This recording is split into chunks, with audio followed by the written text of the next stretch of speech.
Na-experience mo na ba yung sahod na laging bitin? Kahit anong diskarte mo, kahit anong budget mo, kulang pa rin. Kung yan ang problema mo, pag-usapan natin to.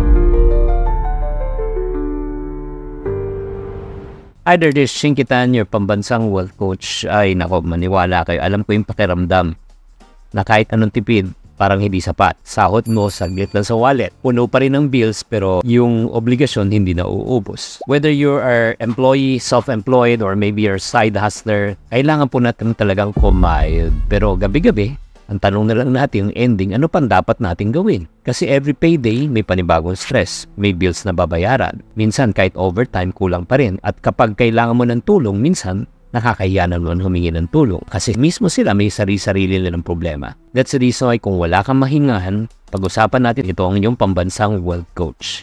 Alam ko ang hirap parati ng kita na laging bitin because doon din po ako nanggaling. Kaya nga gusto kong ihanda kita, pag-usapan natin to, proseso natin ito para matutunan mo kung paano nating lalagpasan. Una, let me ask you this question. May natitira pa talaga bang sa pagdating sa 15 at 30? O sakto lang, o minsan talagang kapos pa. Yung tipong ginawa mo na yung lahat, kulang lang na tumulay ka sa alambre, kumain ka ng bubog para madagdagan ng kita mo, pero wala pa rin nangyayari. So, kung yan ang pinagdadaanan mo, gusto lang kita paalalahanan, hindi mo kasalanan kung bakit minsan hindi kasya ang sweldo mo. Bakit? Sa totoo lang, hindi lang kasi ang pamilya mo, ang asawa at anak mo ang umaasa sa kita mo. Minsan may kamag-anak, incorporated ka pa na umaasa sa kita mo. Let me tell you the truth and the truth will set you free. Kung marami talaga ang umaasa sa kita mo, hindi talaga magkakasya. Pero huwag kang dapat mawalan ng pag-asa. Bakit po? Kasi sa totoo lang, habang may buhay ay may pagsubok.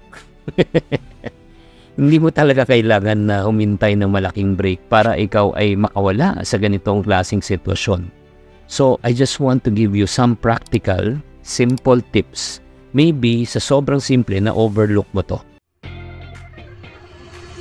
Breadwinner ka ba at laging kapos na lang ang iyong kita? Well, sagot na kita. I'm gonna have a free webinar that will teach you two things. Earn extra kahit busy ka and to shift from kulang to laging may sobra. Gusto mo ba yun? So kung gusto mo, just type IGB right now and claim your seats right now and absolutely for free. Pero limited lang siya. Bilisan mo na. Go to the comment section and click the link right now.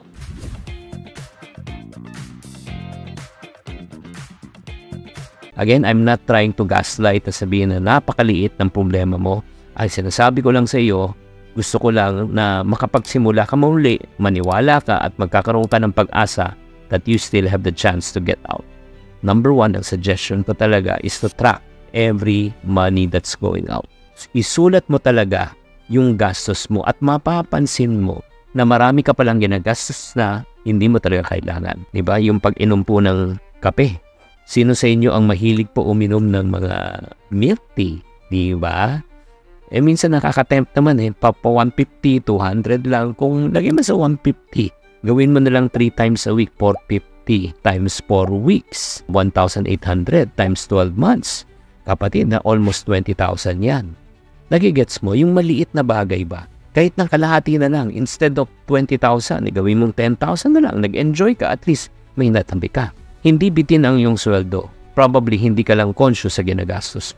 That's number one. Number two, ang pwede natin gawin, i-automate mo ang iyong savings. Buwan-buwan, may 5%, 10%. Automatic na yun. Ilagay mo sa isang account na hindi mo mararamdaman. Para siyang tax. Number three, ang pwede natin gawin, find an extra income. Gamitin natin ang galing natin, ang talino natin, diskarte natin.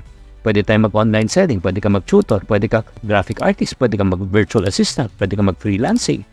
In other words, sa panahon ngayon, wala na talagang dahilan kung ba't di ka makakakita o kikita ng additional income. And pang-apat, ang pinakamahirap talaga, para ang pera mo hindi parating bitin, is say no. Say no to unnecessary expenses. Say no to utang. Say no to travel pag hindi mo kailangan. Say no to impulse buying. Bago kang bumili, tanungin mo yung sarili mo, kailangan ko ba talaga to o gusto ko lang? Bago ka bumili ng pagkain, gutom ka ba talaga o takaw mata lang?